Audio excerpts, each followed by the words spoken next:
Bismillahirrahmanirrahim. Assalamualaikum warahmatullahi wabarakatuh. Nama saya Azhar Nurrosi dari kelas 11 MIPA 1, nomor absen 14. Saya di sini akan menjelaskan dua bab mata pelajaran sejarah Indonesia, yaitu yang pertama bab Perang Diponegoro. Perang Diponegoro dikenal juga dengan sebutan Perang Jawa. Mengapa disebut Perang Jawa? Karena pemberontakan yang dilancarkan oleh masyarakat Jawa yang dipimpin oleh Pangeran Diponegoro. Perang ini berlangsung selama 5 tahun, dimulai dari tahun 1825 sampai dengan tahun 1830. Perang ini merupakan kekacauan terbesar yang terjadi pada kekuasaan pemerintahan kolonial Hindia Belanda.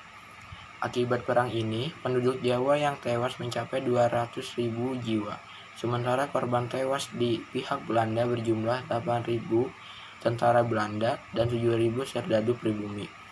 Akhir perang menegaskan penguasaan Belanda atas Pulau Jawa. Latar belakang dari Perang Diponegoro adalah Kesultanan Yogyakarta pada tahun 1822 yang dikuasai oleh Residen Yogyakarta. Perang Diponegoro disebabkan oleh menguatnya pengaruh Belanda di keraton. Banyak di antara punggawa atau pengurus keraton yang memihak Belanda karena ingin mendapatkan keuntungannya. Pangeran Diponegoro pulang ke Tegalrego setelah memutuskan hubungan dengan keraton pada Oktober 1824. Ia membahas mengenai kemungkinan untuk melakukan pemberontakan pada Agustus tahun selanjutnya. Pangeran Diponegoro menghapus pajak pada petani untuk memberikan ruang pembelian makanan dan senjata. Pada Mei 1825, perang akhirnya pecah saat Smithstair memperbaiki jalan dari Yogyakarta menuju Magelang yang melalui Tegalrejo. Pangeran Diponegoro sangat marah karena patok-patok jalan ini melewati makam leluhur Diponegoro. Ia memerintah untuk menggantikan patok tersebut dengan tombak sebagai pernyataan perang terhadap Belanda dan Keraton Yogyakarta. Pangeran Diponegoro memimpin atas pasukannya dengan perang gerilya. Gubernur Jenderal Van der Capellen menjalankan strategi yaitu mendirikan benteng di setiap tempat yang ia kuasai dan juga untuk mempersempit gerakan dari pasukan Diponegoro. Karena melemahnya kedudukan Diponegoro sehingga menyebabkan dia menerima tawaran untuk perundingan dengan Belanda di Magelang. Perundingan ini pun gagal dalam mencapai kata sepakat. Karena inilah Pangeran Diponegoro ditangkap dan dipindahkan ke Manado, kemudian dipindahkan lagi ke Makassar. Perang ini berlangsung selama 5 tahun dan membawa dampak yang membuat kekuasaan wilayah Yogyakarta dan Surakarta berkurang dan banyak menguras uang kas Belanda. Pangeran Diponegoro yang menyerah pada Maret 1830 ditangkap dan kemudian diasingkan ke Manado, lalu dipindahkan ke Makassar.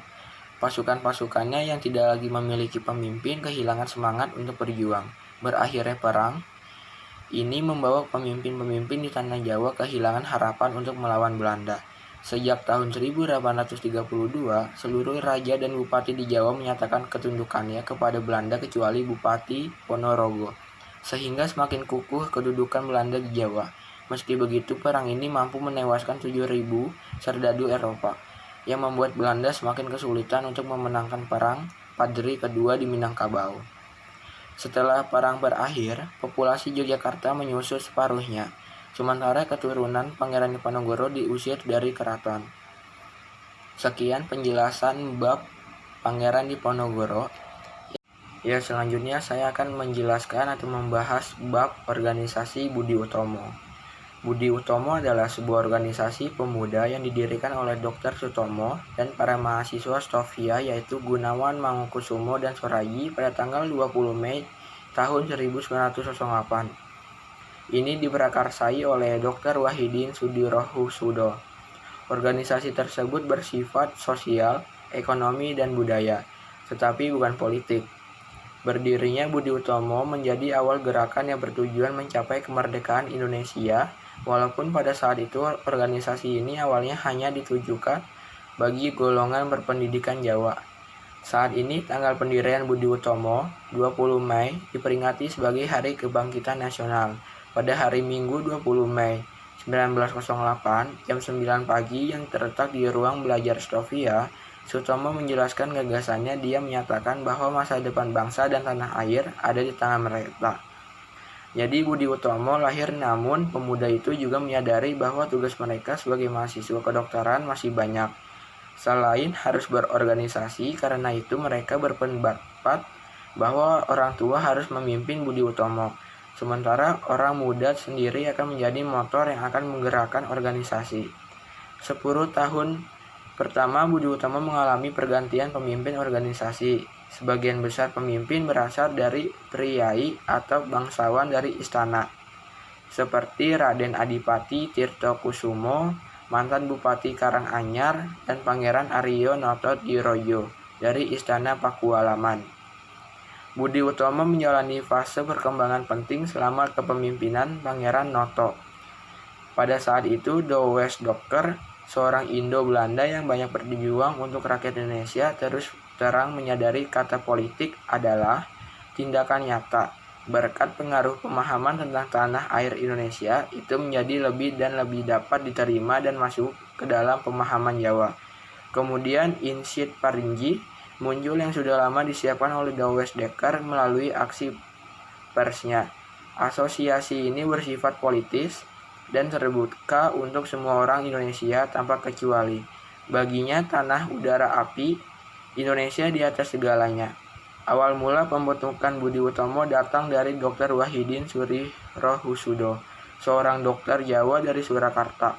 Dia menginginkan pekerja muda barat yang berpendidikan, tetapi umumnya kaum muda ini tidak mampu menghidupi diri sendiri. Pada tahun 1908, Dr. Wahidin bertemu dengan murid-murid Sutomo, Stovia. Wahidin menyampaikan idenya kepada siswa Stovia dan para siswa menyambut mereka dengan baik. Secara kebetulan, siswa Stovia juga membutuhkan tempat yang dapat mengakomodasi aktivitas dan kehidupan budaya mereka secara umum. Pada tanggal 3-5 Oktober 1908, Budi Utomo menyelenggarakan kongresnya yang pertama di kota Yogyakarta. Hingga diadakannya kongres yang pertama ini, Budi Utomo telah memiliki 7 cabang di beberapa kota, yakni Batavia, Bogor, Bandung, Magelang, Yogyakarta, Surabaya, dan Ponorogo. Pada kongres di Yogyakarta ini diangkatlah Raden Adipati Tirtokusumo atau mantan Bupati Karanganyar sebagai Presiden Budi Utomo yang pertama. Semenjak dipimpin oleh Raden Adipati Tirtokusumo, banyak anggota baru Budi Utomo yang bergabung dari Karanganyar, bangsawan, dan pejabat kolonial, sehingga banyak anggota muda yang memiliki untuk menyingkir. Pada masa itu pula muncul Sarekat Islam, yang pada awalnya dimaksudkan sebagai suatu perhimpunan bagi para pedagang besar maupun kecil di Solo dengan nama Sarekat Dagang Islam, untuk saling memberi bantuan dan dukungan. Tidak berapa lama, nama itu diubah oleh Jorotominoto menjadi Sarekat Islam yang bertujuan untuk mempersatukan semua orang Indonesia hidupnya tertindas oleh penjajahan. Sudah pasti keberadaan perkumpulan ini ditakuti oleh orang Belanda. Munculnya gerakan yang bersifat politik semacam itu rupanya yang menyebabkan Budi Utomo agak terdesak ke belakang. Kepemimpinan perjuangan orang Indonesia diambil alih oleh Sarekat Islam dan Insit Party. Karena dalam arena politik Budi Utomo memang belum berpengalaman. Sekian yang bisa saya sampaikan, kurang lebihnya mohon maaf. Wassalamualaikum warahmatullahi wabarakatuh.